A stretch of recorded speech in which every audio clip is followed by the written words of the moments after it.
Let's go live to the press center where the Ghana Journalists Association is addressing the press on the back of the Press Freedom Day. Live feed there now on your screen where we have Mr. Ayabuafo speaking at this particular briefing there. We're told that Ghana in the recent ranking in terms of press freedom performed poorly. We moved from the 30th position to the 60th.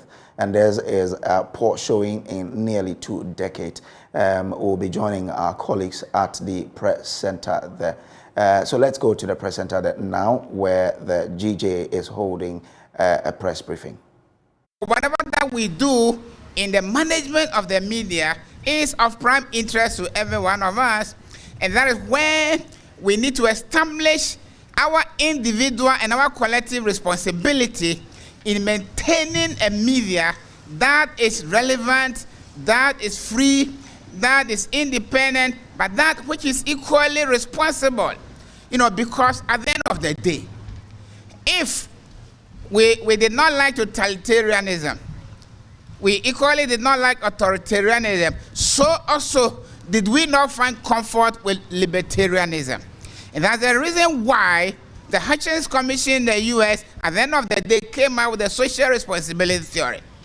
And it is imperative for those of us in Ghana that because we are interested in what concerns us, in any of the discussions that we have, we must remind ourselves of Article 41.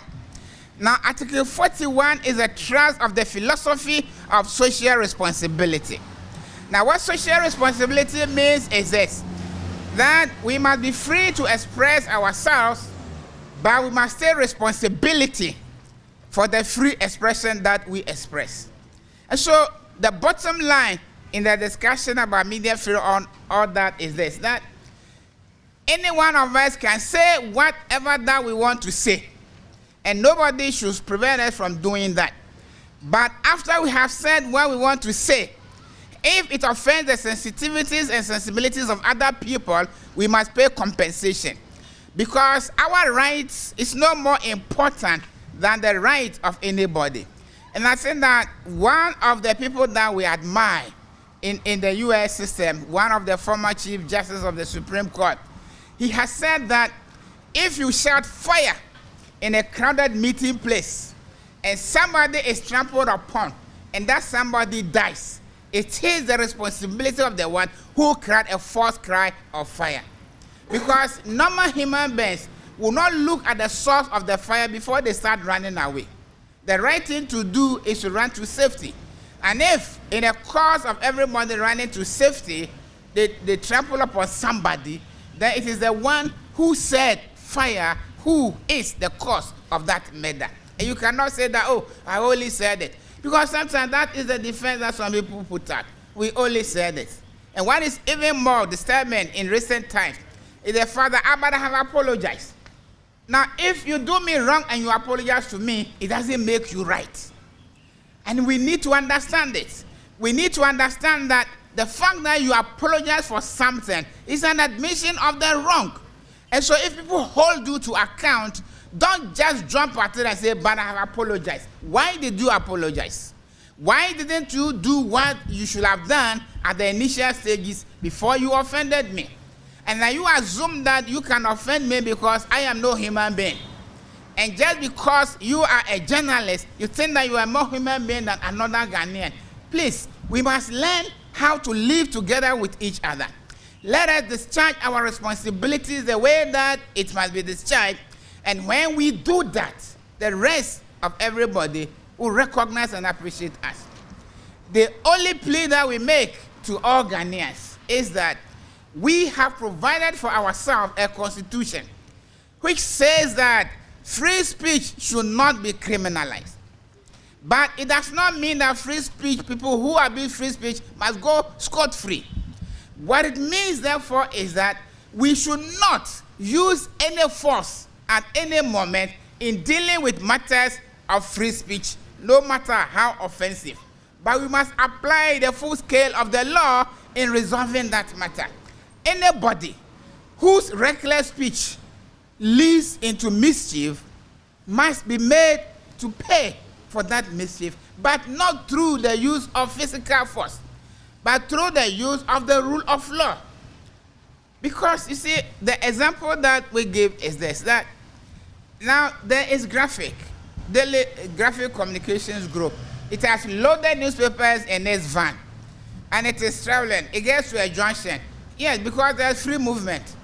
And so it doesn't look left, it doesn't look right, and it moves. And there is another car which is coming on the major road.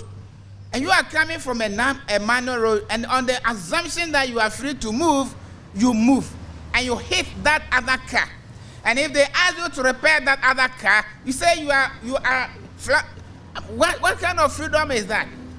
Now there might be some limit to the kind of freedom that we enjoy. And that is why this digitalization and the impact on the media become more critical. Are we interested merely in the fact that we were the first to break the news, or that we were the first to have given a comprehensive analysis of the information that we are presenting? Because if you are only the first and it leads to mistrust, you are losing your credibility. Because credibility is at the heart of the media environment. All journalists, all the people in the media who have made any impact at all in their society, it has been because of their credibility and the fact that they weigh the consequences of every information that they put out, and at the end of the day, they look at the collective interest of the people. Now, if you allow speed to determine the pace of what you do at the expense of credibility, then it will be a useless speed. And in the local language in Ghana, they say that Yasma Obanyasafo Mayasma Onamontenten. Onamontenten is a long-legged person. He may outrun everybody, but he goes there, he has to deliver a message. He gets to the point to deliver the message, and he realizes that he has forgotten the message that he is to deliver, because he was in haste and could not listen to what message he was to take along, and so he set off. And he got there, he has no message. But the one who tarried and delayed, when he comes, he is able to deliver the message. Between the two of them, who is more useful to the society? I think that we need to make ourselves more useful to our environment. And therefore, whilst we must capitalize on technology and digitalization, we must make sure, as Jesus Christ told the people, that the Sabbath was made for man and not man for the Sabbath. We are not to be under the influence of digitalization. Digitalization is to serve the interests of human beings and make us reach out better, faster, more efficient in a way. But that does not mean that we must sacrifice effectiveness for efficiency. We may be efficient, but we may be ineffective. At the end of the day, we do not gain anything. And it is therefore critical upon us that while we cannot run away from technology, we must try and use technology to suit us rather than allowing technology to dictate to us that at the end of the day, instead of building society together, we are going to scatter everybody. What is the purpose of development if there's no human being to benefit from that kind of development? On that note, as we celebrate World Press Freedom Day, and speaking as a media person, I want to appeal to every one of us that when we hold the microphone, when we hold the pen, when we hold the tape recorder, we should never assume that we are more intelligent than any other person who has not. We must count it only as a privilege. It is by the grace that we are handling those things at the time that we are doing that. There are more knowledgeable people outside there, and when we err and they try to correct us, let us not be hawkish. Let us not tell them, who are you? But who am I that I'm talking about somebody who may be far greater than myself, who may be far better educated than myself, but because he doesn't have access to the pen, and I have, and I'm telling him that he is not intelligent enough, and when he questions the basis of my assessment, I say, go to hell. I think that that is at the peak of neglecting the professionalism. Because as somebody has said, he said that The journalist is allowed to tell everything that he wants to say, but the journalist is forbidden to lie, because a lie causes more harm than anything, and it can kill the spirit of people. I hope that we want to be useful to our societies. I hope that we are not going to run away from digitalization. I mean, some of us tried it. You know, at the School of Communication Studies, when they introduced typing, some of us felt that, what is this? We considered that as nonsense at the time. It was only when we went to the newsroom and computerization caught up with us. And even in the examination, because the lecturer insisted that we type.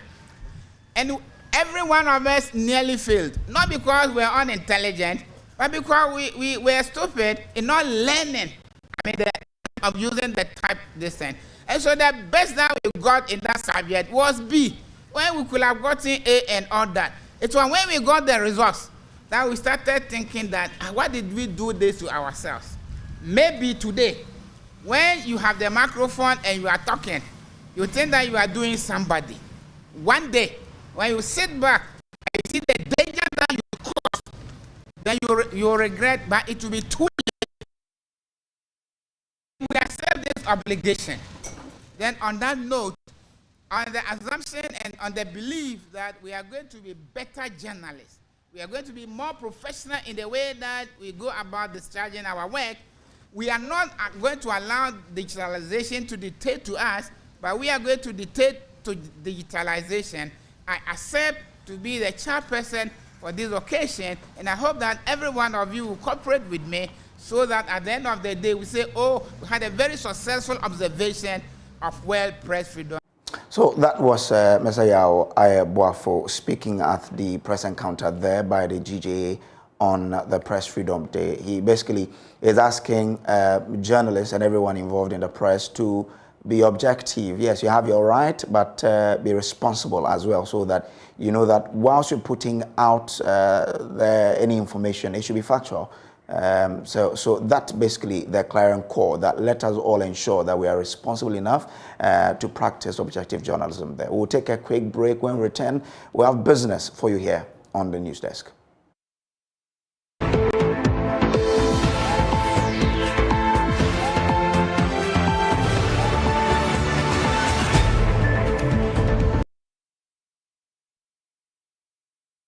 So let's take you back to the press center where the GJ is holding a press briefing there. The president of GJ, Mr. Afil Moni, is speaking now. Let's take you to the press center and take a listen to him.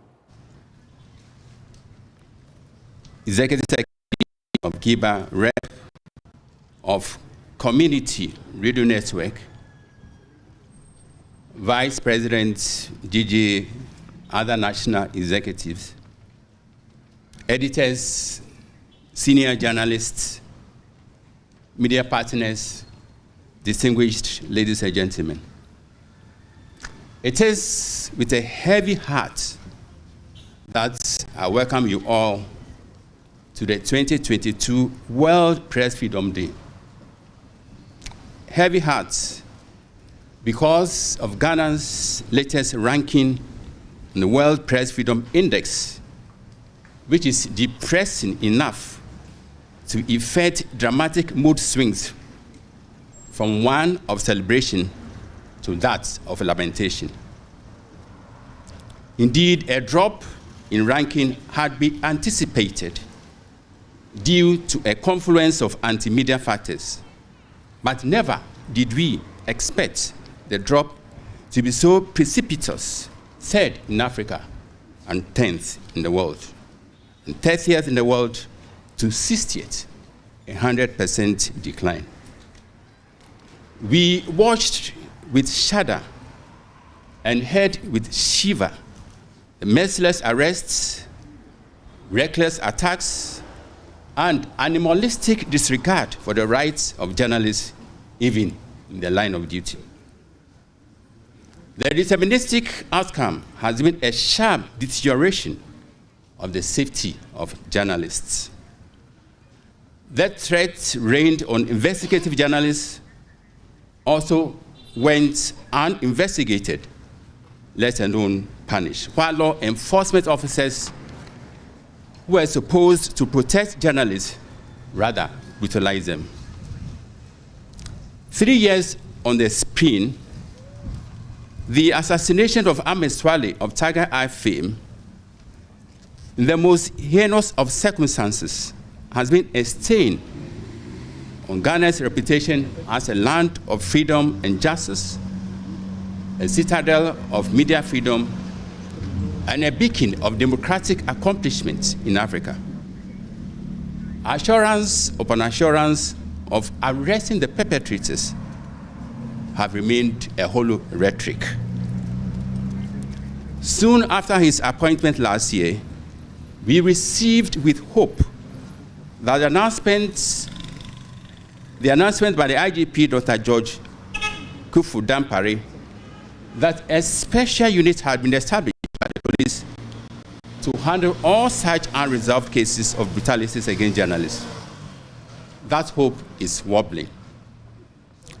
Despite its damning tone, the Global Press Freedom Report does not spell perpetual doom and gloom. Neither does it sentence Ghana to an irreversible situation. It still recognizes Ghana as a regional pillar of democratic stability.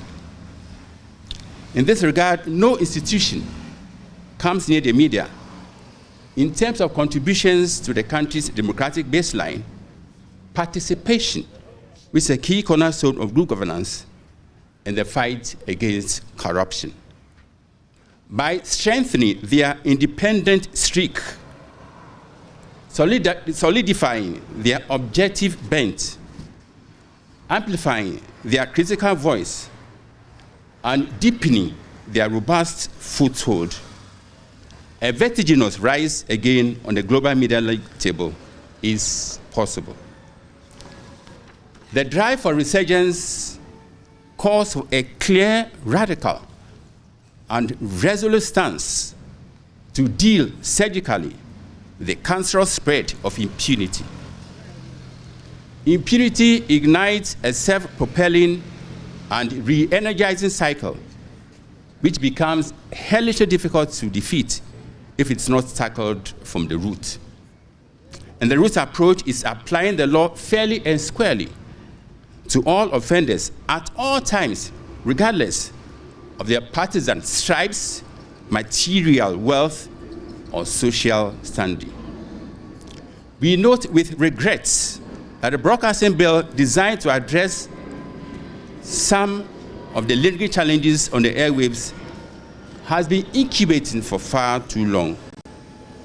While we urgently demand the birth of the proposed law, either by natural or cesarean means, we need to orchestrate a national conversation to take a hard look at the ownership structure of the media. Ownership confers control on media owners, some of whom go to the extent of dictating content to the professionals they employ. We dare say that this issue poses the greatest threat to media freedom in modern memory. A twin threat to press freedom is the pitiable conditions of service of journalists. The International Federation of Journalists, IFJ, bluntly put it that there can be no press freedom if journalists exist in conditions of corruption, poverty, or fear. In the face of the rising corruption, the time has come more than ever before to address the flip-flop poverty in the media. As the GJA strives to obtain a bargaining certificate after its unionization, journalists themselves must treat their survival issues with utmost importance. Ghana's decline on the Global Press Freedom Index does not obscure the fact that some notable individuals have held high the banner of distinctively distilled journalism. Majority of media workers, producers, presenters, technicians, and others deliver peak performance.